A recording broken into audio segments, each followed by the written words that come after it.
Hey, yo, what's up? This is Case Move B, and we're back with more talks about. Well, we did say last time we were gonna do like a talk show kind of thing, talk about different topics. And the first thing I just want to say right now is if you are going out clubbing tonight or you're going to party somewhere and you're gonna go drink, don't go and drink a bunch of Corona, like the beer Corona. Don't drink a bunch of it and then get drunk. You may get coronavirus, and I know because I have actually drank alcohol and then the next day I got coronavirus. And I'm not talking about the one that's been spreading around. I mean, coronavirus, the one that they're talking about that's becoming a global epidemic, is a part of a coronavirus family that has been spreading around in different symptoms. And the most common one that everyone has been getting is the coronavirus, which is the cold. And the one I'm referring to at the moment is the cold. Like when you get sick, you get the common flu. That is, of course, a part of the coronavirus family. So if you do drink a bunch of Coronas, don't get too drunk because you may get coronavirus or the common cold. But today we're going to actually talk about the coronavirus that had started off in China and has been spread across. And there has been other viruses from the past, like the one that was in Saudi Arabia and South Korea, which were infected and brought on to people from kind of the same manner and came from like the same type of animals. And that's what we're going to be talking about today here on Smooth Reality. So, here we go. So we're going to quickly go over the NCOV 2019 virus, which was started in Wuhan, China. It is known as the NCOV novel 2019 novel coronavirus. And the reason it's called like the 2019 one is because there has been similar versions of the coronavirus in other countries before. In 2012, it was in Saudi Arabia. It was infected from camels and camel meat. And of course, in 2015, there was a small outbreak in South Korea, which was contained. And this one it came from a Huanan seafood market, which at least 2,000 cases of the people that were infected by the virus were either working there or they frequently visited the Huanan seafood market. And they say the virus comes from animals, and it was an animal and seafood market. It comes from different types of animals like cats. I have a few cats living in my neighborhood. I get new cats all the time, like in the neighborhood, not mine. But I don't think they will be infected. I don't know how you get the virus, if it was created by something we put into the environment or was naturally caused, because some viruses are created by some pollution that we put in the environment. And yeah, cats, bats, possibly snakes. And of course, camels were one of the original ones that did carry the virus and was spread around. And because these 2,000 cases happened, and the problem with this virus is the symptoms, you could not get a symptom to the virus until 1 or 2 weeks after you have the virus. And between the 1 or 2 weeks that you do get the first symptom, you're still able to contaminate and people are able to get infected. And the virus gets infected by it gets infected by mouth and nose, and like it can be like a common flu. So if you have a common cold, you have a certain version of the coronavirus, as I had said before when I was talking about the Corona drinks.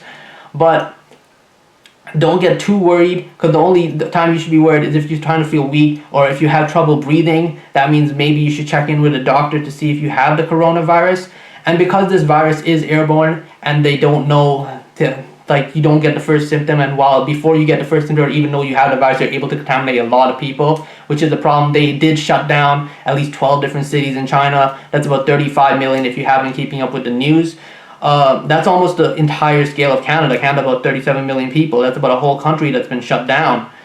And of course, they shut down transportation. No one can go in and out of the country. There's no transportation. And they urge people to stay in their homes, because even though there are 2,000 cases, they don't know who has it and who doesn't have it, because you don't have the symptoms. You could be a healthy, normal person and you could still have the virus and contaminate people, but you don't get the symptoms yet. And of course, people are stuck in their home. There's no transportation. The only other place I know where you can't go in and out of the city, in and out of the country, or you can't fly over the country because you might get shot down, and that's North Korea. So they should step up their quarantine game because China's getting close. But they kind of do have it because they've been disconnected from internet as well, which is bad because you should really be connected to everybody in the world. But the problem with leaders that are put into dictatorship is when they learn all these things. Like if you're a young kid and you learn all these things in a certain way, some people learn to change, some people don't, and some people live in their old ways. And some people do want to change, but they end up not changing, and they have to keep doing the same thing, and greed and power take over their mind, and they want to keep getting more, and they want to control, like they own everyone. So that's why they isolate them. So people don't know the outside world. And the only place I know darker than North Korea is Amish country, but they choose to live that way without technology. So anyway, back to the virus, which has now been on a global scale, because I've heard that there has been a leak of it in Toronto, and as you know, the first leak to get to America was in Washington D.C., where there was someone that came, but this was before it became a global pandemic. There was someone that came, no one knew he had the virus, and then there's some other cases in Chicago, and there's one case in Seattle that I know of where there's the guy's quarantined in a hospital, but since they don't know if it's a strong infection as measles, because in measles, I'm pretty sure if you were on the other side of the room, you would get contaminated because it's airborne, or they're not sure if the coronavirus, if you're close to someone, you can get infected, like the common cold, or if you're far away, you could also get infected, like if it was in the air. So what they did was they isolated that person, so no staff is actually taking care of him. He's in one of the hospitals, and the thing that's looking over and that's treating him is one of the robots or artificial intelligence, which of course get their virus of their own. I don't think they can get contaminated by a human virus. I highly doubt it. But they that robot's taking care of it. I don't know much about what it's doing or how it's doing, but you could search that up if you wanted to check it out. Also, there have been some other countries that have been infected by the virus, about 13, which China, of course, where was one of the places where it first was made, and then America, Canada, Taiwan, Thailand, Nepal, Singapore, Malaysia, France, Australia, Japan, South Korea, and Vietnam are 13 of the countries that have been infected by the virus, and it's starting to get more and more spread out. So we're trying to contain it as best as we can. They said the virus is going to be here for maybe a few months while CDC looks at it, and it's kind of unsafe. They say because there are other viruses like this, like not like this, but have been in the infected way where you don't know if someone has a syndrome. So it's kind of dangerous if you don't know if someone could be healthy and they still are able to contaminate. So if they're trying to send people from the U.S. medicine to go to the China medicine to see the Chinese officials to see if they're collecting data like in a proper way so they can confirm if their conclusion is correct. And there have been other viruses like this where you don't get a syndrome but people can get infected even if you don't have any of the syndromes yet. So they're looking into that. And it takes about 2 weeks for the incubation period, which is 2 weeks for the virus to fully develop, is what medical people are saying. So that's probably why the syndromes don't come as well. And even though they don't fully believe that it's you won't be able to see the virus until after the syndromes come, or you might have the virus before the syndromes, there are other viruses like measles, mumps, rubella, and chickenpox, which were all made in the kind of a similar way where you would have the virus, but you wouldn't show syndromes until after, and you were able to contaminate people. Well, that's all I have for now on the information of this outbreak. If you want, you could research more to stay protected, and it's good if the world's protected, we can be more safer. As always, everyone be safe and live amazing lives. The last outbreak I've seen since this, which was a big outbreak, and I know everybody's having because this was one of the places, because I know if you go to the airport right now, it will ask you, have you been to China? I don't know how many other countries, it will say, and the last outbreak that ever did this was Ebola, and Ebola would ask you, have you been contacted with anyone with Ebola? That's when I was coming back from India. I know when my dad was coming back from India, they all the flight planes and stuff changed, but they would ask him, have you recently been to China? Because that's where thing. So I don't know if they have France and US and all those other places there too, because it would show that on the machine if you've been to any of these countries that you would have to go, or you have to go through any security clearance. I highly doubt it because they wouldn't get it at the syndrome R. But the Ebola outbreak lasted from 2014 to 2016. And I'm not sure if this was a rumor because I've been researching this recently. I know Ebola was originally found near the Ebola River, Democratic Republic of Congo in 1976. And I don't know how it took so long. Like 2014, the outbreak probably fully went out. Maybe not many people got contaminated, but it probably mutated like a lot of stuff. 2014 to 2016 was a big outbreak, as you all know. But the funny part about Ebola was, I'm not sure if this was a rumor that was going around, but back when Ebola was like a really big thing, I didn't find out until I watched a show called The Last Ship, and then I found Ebola was a disease like that, but there's a lot of diseases like that. But I heard that originally the Ebola was, of course, I said in Congo, in Africa, and I don't know if this was a rumor or if it was a joke someone said, but all I know is there were people saying, "Hey, yo, bring them to America, bring them to America. You bring the Africans to, or bring the Africans." But now that I researched it, it says that someone from Africa went to Dallas, Texas, that had Ebola, and then the outbreak went kind of big because it started getting spread around. But in the story back when it first came out, I heard people saying, "Yo, they made like some stories saying Americans are like, yo, bring the Africans, yo," and then they're like, people were saying, "Yo, they have Ebola, we'll get infected," and then the Americans like, "No, no, no, they're African, we're American," which is kind of offensive. So I'm pretty sure it was a story like, "They're African, we're American, we can't get infected by their diseases, and you're human after all, so you can." Or any species or any animal, you still can get infected. I don't know who made up that story, but yeah, and then they called them all over.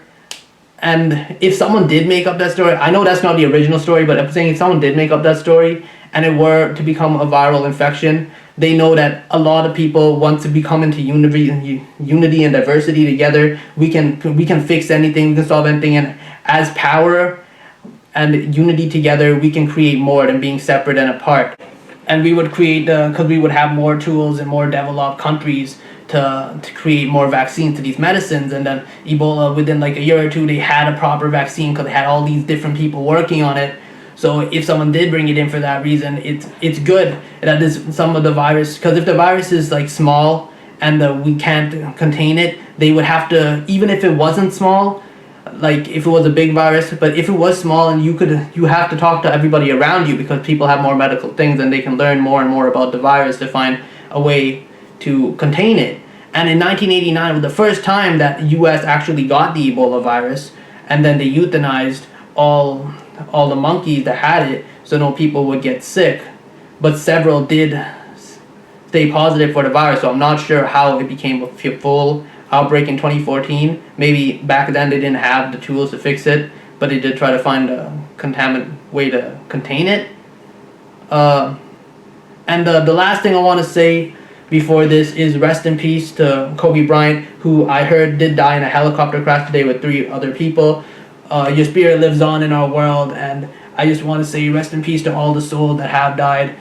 And it's really tragic. We've been losing a lot of people. Last person, there's a lot of big people in the world, and even small people in the world that have been lost, whether you know them or not. And the thing about this is some people, they bring other people down, and I just want to say, people live in the world. We live in a world of unity. So if you see someone that's doing something they want to do, it's not good to put them down, you know? If you're putting them down and you're criticizing everything you're doing, you're technically stopping the potential of them being the best in that area, because that's the thing they want to do, that's the thing that they know, so they want to be more power and they want to put all their energy into that. And if you're putting them down, you're stopping them from being in that area. Like if you're to put a doctor down from being a doctor, one of the best doctors there, you will be stopping them from living their potential. So if you see someone that loves doing something, it's better to love on them than to hate on them. Our world, for some reason, our mind is based on the ego, and the ego feels like it should be better than everyone else, and it should hate on someone else. Even if you secretly love them, the ego finds a way to hate. So if you let go of that ego and let go of that mindset, whenever you see someone doing something that it may irritate you, but you see they're doing amazing in it, you should encourage them to keep on going, because you never know. You could be a supporter that could have created so much power in that person to keep on doing the thing that they wanted to do, that they would have become one of the greatest in the world. So think about that. But anyways, rest in peace to all the souls that have died through all these different diseases throughout the years. And as unity and diversity, we can bring everyone together and we can solve all the world's problems. But for now, this has been K Smooth B here on Smooth Reality. And we'll see you next time with either a new stream, a new song cover, or maybe more talk shows. But let me know what you think in the comments. Leave a subscribe if you enjoyed this video, and leave a like. And God bless to you. I hope you have an amazing life and love everything that you're doing. Because remember, if you don't enjoy, you're not living life. So I want you to find the thing you enjoy the most, find a way to bring it into the money world and create it. So you would not only be doing that as a hobby, you would be doing it as a job. And you could be the best in your field. Well, until next time, this has been K Smooth B, and I'll see you next time. Aye!